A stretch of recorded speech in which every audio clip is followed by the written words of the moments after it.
Hello friends, welcome back in your channel. How are you? I hope तुम्ही सगळे छान असतान, मस्त मजा करत असतान. तर मित्रांनो, आज आपण या व्हिडिओमध्ये घटस्फोट याविषयी जाणून घेणार आहोत.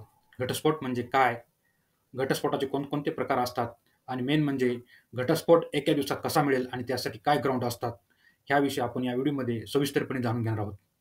नेहमीप्रमाणात जर आपण आतापर्यंत चॅनलला सबस्क्राईब केलं नसेल, तर चॅनलला सबस्क्राईब करून घ्या. सोबतच बेल आयकॉन प्रेस करायला अजिबात विसरू नका. बऱ्याच जणांचे मला फोन येत असतात. मी काही कारणास्तव बिझी असतो किंवा आपले फोन मी घेऊ शकत नाही. काही जण तक्रार असते की फोन लागत नाही. आता हे बरेच दिवसापासून असा आपला हा प्रश्न आहे की फोन लागत नाही किंवा फोन घेतला जात नाही आणि आपल्याला आपलं जे कायदेशीर उत्तर हवं असतं किंवा कायद्याची प्रोसिजरबाबत आपण जो प्रश्न करून आम्हाला विचारणार असतात, याचे उत्तर आपल्याला मिळत नाही. तर त्यावर तोडगा म्हणून आपण आता दर शनिवारी संध्याकाळी 7 वाजता लाईव्ह येणार आहोत. लाईव्हद्वारे आपल्या सर्व प्रश्नाची उत्तरे त्या तासामध्ये आपल्याला दिली जातील.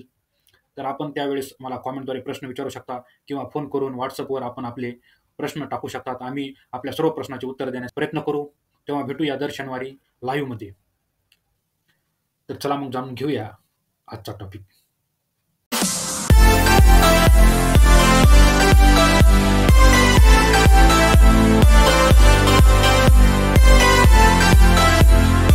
तर मित्रांनो, आता आपण आलेलो आहोत आपल्या लॅपटॉपच्या स्क्रीनवर.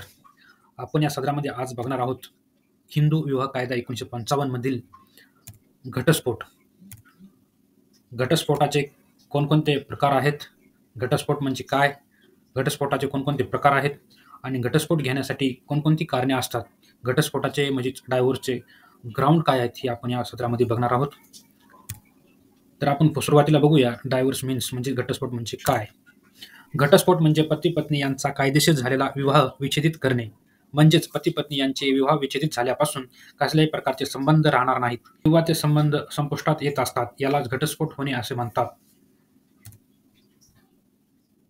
घटस्फोटाचे प्रकार. नंबर 1 ला आहे सहमतीने घटस्फोट घेणे म्हणजे म्युच्युअल डायव्होर्स. नंबर 2 ला आहे स्वतः दाखल करून घटस्फोट घेणे म्हणजे कंटेस्टेड डायव्होर्स. नंबर 3 ला आहे एकतर्फी घटस्फोट घेणे म्हणजे एक्स पार्टी डायव्होर्स. नंबर 4 ला आहे विना लेखी कैफियत घटस्फोट घेणे म्हणजेच विदाउट WS डायव्होर्स. तर हे घटस्फोटाचे प्रकार आहेत, हे आपण एक बाय एक बघूया. सुरुवातीला बघूया आपण नंबर 1 ला सहमतीने घटस्फोट घेणे म्हणजे म्युच्युअल डायव्होर्स पिटिशन कशी दाखल करावी, कसा घटस्फोट मिळवावा.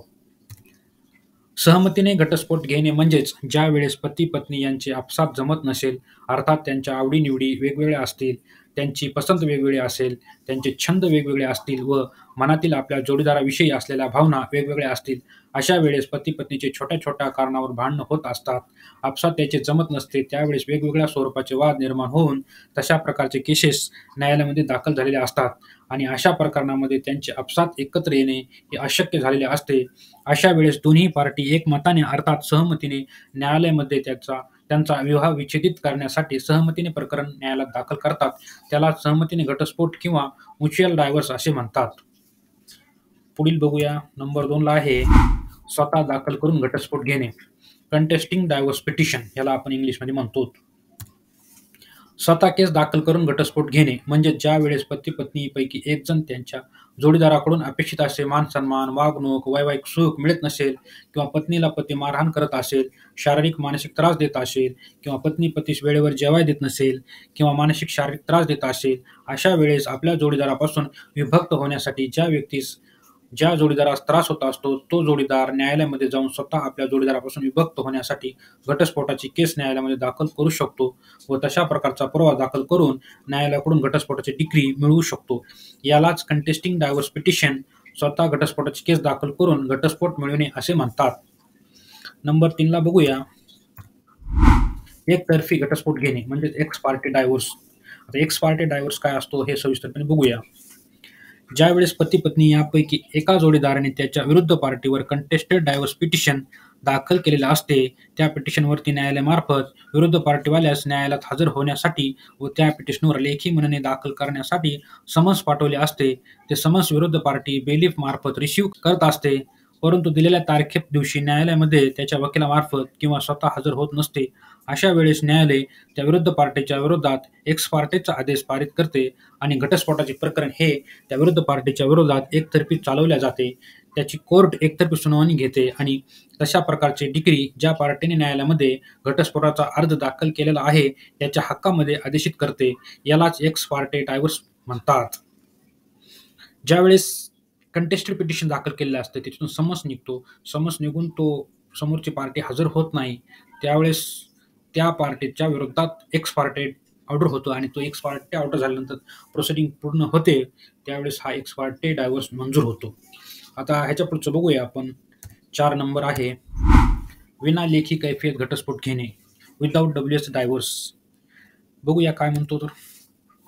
विना लेखी कैफियत म्हणजे ज्या वेळेस एका जोडीदाराने त्याच्या विरोधी जोडीदाराच्या विरोधात कंटेस्टेड डायव्हर्स पिटिशन जी नंबर 1 ला आपण बघितलं ते दाखल केलेलं असते आणि त्यावरती न्यायालयामार्फत त्या विरुद्ध पार्टीला न्यायालयामध्ये हजर राहण्यासाठी व लेखी कैफियत दाखल करण्यासाठी समन्स बजावलेले असते आणि समन्स बजावून समोरील विरुद्ध पार्टी त्याच्या वकिलामार्फत जे 3 नंबरला आपण बघितले की हजर झाले नाहीत, पण ह्याच्यामध्ये ते हजर होतात. वकिलामार्फत किंवा स्वतः न्यायालयामध्ये हजर होते व त्याची लेखी कैफियत दाखल करण्यासाठी न्यायालयाकडून वेळ मागून घेते आणि न्यायालयाने पुरेसा असा लेखी कैफियत दाखल करण्यासाठी वेळ दिलेला असतो. परंतु ती विरुद्ध पार्टी न्यायालयामध्ये त्याची लेखी कैफियत दाखल करत नसते आणि त्या विरुद्ध पार्टीच्या विरोधात न्यायालय लेखी कैफियत नाही म्हणजेच नो डब्ल्यूएसचा आदेश पारित करते आणि प्रकरणाची सुनावणी सुरू करते. ज्या पार्टीने प्रकरण दाखल केले आहे त्याच्या बाजूने न्यायालयाने निकाल दिला तर अशा प्रकारच्या निकालास विना लेखी कैफियत डिग्री म्हणजे विदाऊट डब्ल्यूएस डायव्हर्स असं म्हटले जाते. ज्यावेळेस समन्स तामील होते, समन्स विरुद्ध पार्टी रिसिव्ह करते, कोर्टामध्ये हजर होते आणि कोर्टाकडून वेळ मागून घेते की त्याचं लेखी म्हणणे दाखल करण्यासाठी, परंतु वेळेमध्ये त्या समोरच्या पार्टीने जर लेखी कैफियत दाखल केली नाही तर न्यायालय त्याच्या विरोधात डब्ल्यूएस नाही, नो डब्ल्यूएस असा आदेश पारित करते आणि पुढची सुनावणी घेऊन ज्या अर्जदाराने अर्ज दाखल केलेला असतो त्याच्या हक्कामध्ये असा विदाऊट डब्ल्यूएस डायव्हर्स पिटिशन मंजूर केली जाते. आता बघूया घटस्फोटाची कारणे म्हणजे ग्राउंड फॉर डायव्हर्स. काय काय ग्राउंड्स असतात घटस्फोट मागण्याचे. नंबर 1 ला आहे लग्नानंतर पती किंवा पत्नीने आपल्या जोडीदाराचा शारीरिक व मानसिक छळ करणे. जर लग्नानंतर दोघांपैकी एक जणांना आपल्या जोडीदाराचा शारीरिक व मानसिक छळ केला तर ते घटस्फोट दाखल करण्याचे कारण होऊ शकते. नंबर 2 ला आहे लग्नानंतर पती किंवा पत्नीने आपल्या जोडीदाराचा 2 वर्षापेक्षा जास्त कालावधीपासून त्याग करणे. जर लग्न झाल्यानंतर दोघांपैकी एकानं आपल्या जोडीदाराचा त्याग केला असेल, किती वर्षापेक्षा 2 वर्षापेक्षा जास्त कालावधीपासून त्याग केला असेल तर त्या जोडीदाराला ज्या जोडीदाराने त्याग केला त्याच्या विरोधात न्यायालयामध्ये घटस्फोट मागता येतो. पुढील बघूया आता. 3 नंबरला आहे लग्नानंतर पती किंवा पत्नीने आपला धर्म अर्थात हिंदू धर्म सोडून दुसऱ्या धर्माचा स्वीकार करणे म्हणजे धर्मांतर करणे.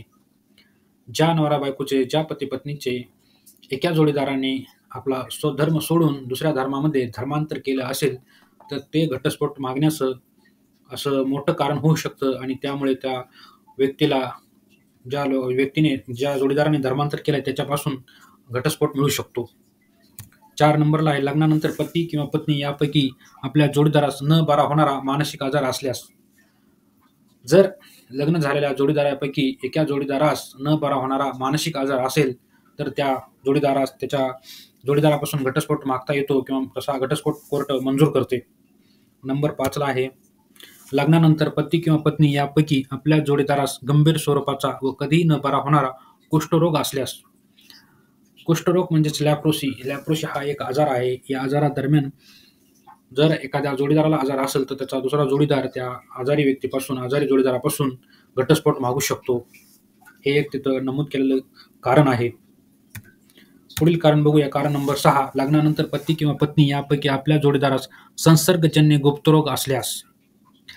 आपल्या जोडीदारास संसर्गजन्य गुप्तरोग असल्यास आणि तो गुप्तरोग त्या जोडीदारालाही होऊ शकतो. या कारणासाठी हे घटस्फोट मागण्याचं एक कारण आहे. 7 नंबरला आहे लग्नानंतर पती किंवा पत्नी यापैकी आपल्या जोडीदाराने धार्मिक आदेशातून संन्यास घेणे. लग्न झाल्यानंतर संसारातून धार्मिक आदेशाने संन्यास घेणे हे एक या ठिकाणी घटस्फोट मागण्यासाठी एक कारण आहे. यानंतर 8वं बघूया. लग्नानंतर पती किंवा पत्नी यापैकी आपला जोडीदार 7 वर्षापेक्षा जास्त कालावधीपासून जिवंत आहे का याबाबत कोणी ऐकले किंवा कोणालाही माहीत नसल्यास. जर जोडीदार 7 वर्षापेक्षा गायब असेल, तो सोबत राहत नसेल किंवा कुठे आहे त्याचा ठाव ठिकाणा माहीत नसेल किंवा तो जिवंत आहे का याबाबत कोणी ऐकले किंवा कोणालाही माहीत नसल्यास अशा वेळेस त्या जोडीदारापासून घटस्फोट घेता येतो.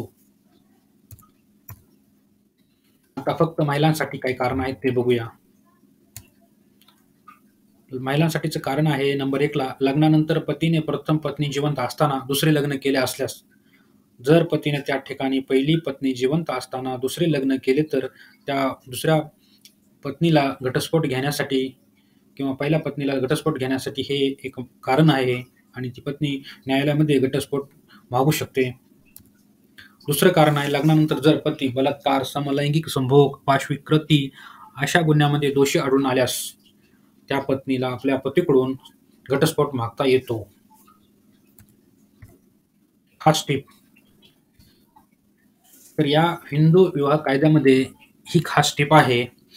हिंदू विवाह कायदा 1955 हा कायदा हिंदू व्यतिरिक्त बौद्ध, शीख, जैन धर्म व वीरशैव, ब्रह्मो, लिंगायत व आर्य समाज यांना लागू होतो. त्यांची विवाह संदर्भातील सर्व प्रकरणे या कायद्याखाली न्यायालयामध्ये चालत असतात. मित्रांनो, हा व्हिडिओ आपल्याला कसा वाटला हे कॉमेंटद्वारे लगेच कळवा. लाईक करायला, शेअर करायला अजिबात विसरू नका. पुन्हा भेटूया अशा दुसऱ्या टॉपिकमध्ये. तोपर्यंत नमस्कार.